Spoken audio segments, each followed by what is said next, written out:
दोस्तों, आज की कहानी है माँ, दर्द सहन करना सीखो।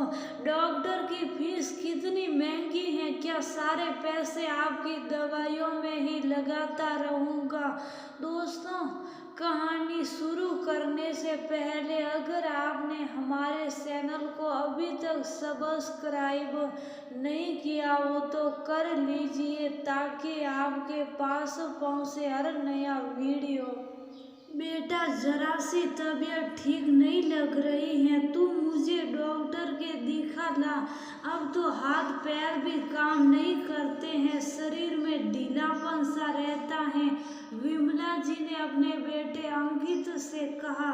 लेकिन अंकित तो अपने ऑफिस के काम में लगा था और लैपटॉप पर नजरें गड़ाए हुए था।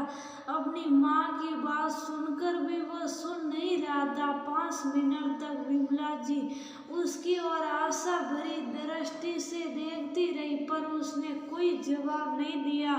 तभी अंदर से अंकित की पत्नी मेघा बाहर आती है। ओ, आप फिर से बाहर आ गए। आप अपने कमरे में अच्छे से बैठ नहीं सकती हैं क्या?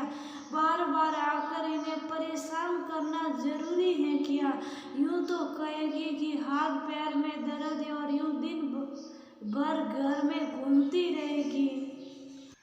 अब ये ऑफिस का काम करेंगे या आपकी सेवा में बैठे रहेंगे। ससुर जी तो हमारे लिए कोई खजाना नहीं छोड़कर गए हैं, अब इनकी कमाई से ही घर चलता है तो इन्हें चैन से काम करने दो। मेघा का गुस्सा देखकर विमला जी अंदर अपने कमरे में आकर लेट गई। अब दर्द के मारे नींद भी नहीं आती है। एक तो दर्द, उस पर बुढ़ापे का शरीर। नींद आंखों से गायब हो रही थी। अंकित सुबह भी जल्दबाजी में रहता है और शाम को आते ही लैपटॉप में लग जाता है। आखिर अपनी पीड़ा किससे कहूँ? जब बेटे को ही फुर्सत नहीं है तो बहू से क्या उम्मीद करूँ? विमला जी की आंखों के कोर गीले हो गए, शरीर भी साथ नहीं देता है और उनका बेटा भी उनसे दूर हो गया था। उससे अपनी बूढ़ी माँ की जरा भी परवाह नहीं थी। वह अपने ऑफिस, घर, बच्चों की दुनिया में ही व्यस्त रहता था। माँ तो उसकी दुनिया में आती ही नहीं थी।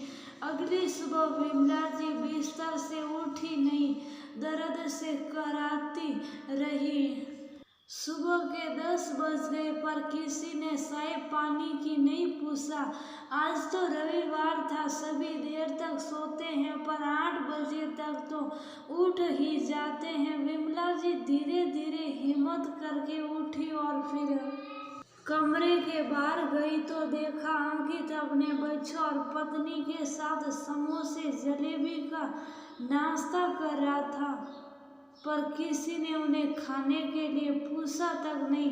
विमला जी रसोई में गई और पानी लेने लगी तो वो ही फ्रिज का पानी था। इतनी गर्मी में बोतल का पानी भी गर्म ही आता है। वो फ्रिज का पानी पीती नहीं है और बोतल के पानी से प्यास बुझती नहीं है। कितनी बार कहा गर्मी में मटकी लेकर आ जा ताकि ठंडा पानी पी सकूं, पर बहू को घर में मटकी रखना झंझट का काम लगता है। बुढ़ापे में बेटे बहू ने पानी के लिए तरसा दिया है।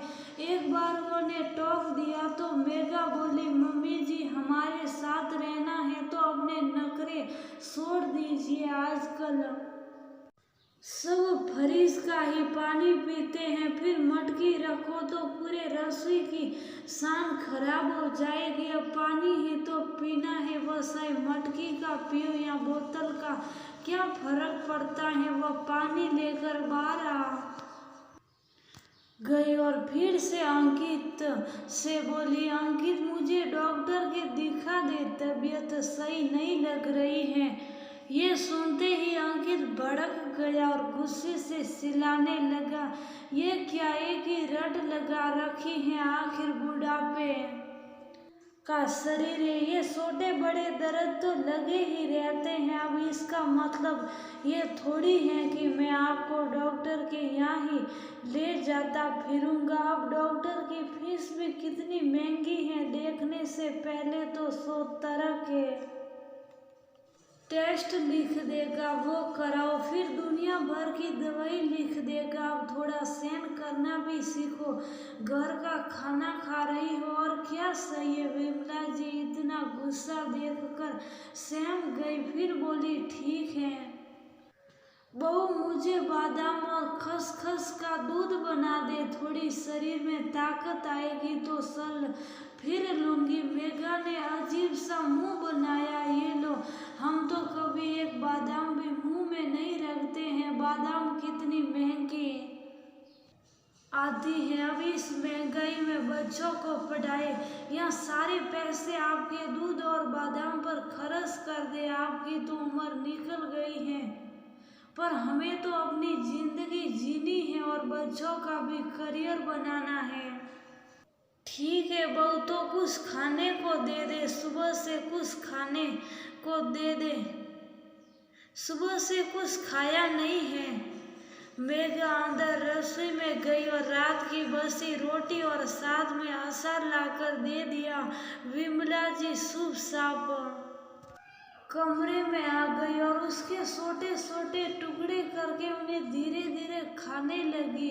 खाते वक्त उनकी आंखें भर आई, क्योंकि उन्होंने कभी इस तरह खाना नहीं खाया था। उनके पति की ठीक ठीक कमाई थी, वो कपड़ों और गहनों से ज्यादा खाने पीने पर खर्च करती थी। उनका मानना था कि अच्छा खाएंगे तो शरीर सड़ेगा, गहने कपड़े तो रखे रहते हैं पर शरीर तो हमेशा ही साथ चलता है। हमें सदैव सदैव अच्छा खाना चाहिए। विमला जी हमेशा रस की सब्जी में रोटियों को सूरकर खाती थी, इनसे उनका पेट अच्छे से भरता था। वह अपने पति और 2 बच्चों के साथ आराम का जीवन जी रही थी। उनकी बड़ी बेटी रीवा की शादी पास के ही शहर में की थी, पर उसके पति की नौकरी विदेश में लग गई तो वो वहां पर चली गई।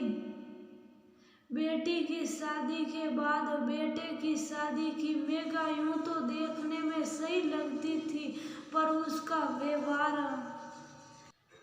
इतना बुरा होगा वे वो ये सोच भी नहीं सकती थी। मेघा जब भी बोलती कड़वा ही बोलती थी। वो सबके सिर पर सवार रहती थी और अपने ससुर जी को भी जवाब दे दिया करती थी। ससुर जी को अचानक लकवे का अटैक आया और वह दुनिया से चले गए। दोस्तों, आगे की कहानी जानने के लिए दूसरा भाग पढ़िए।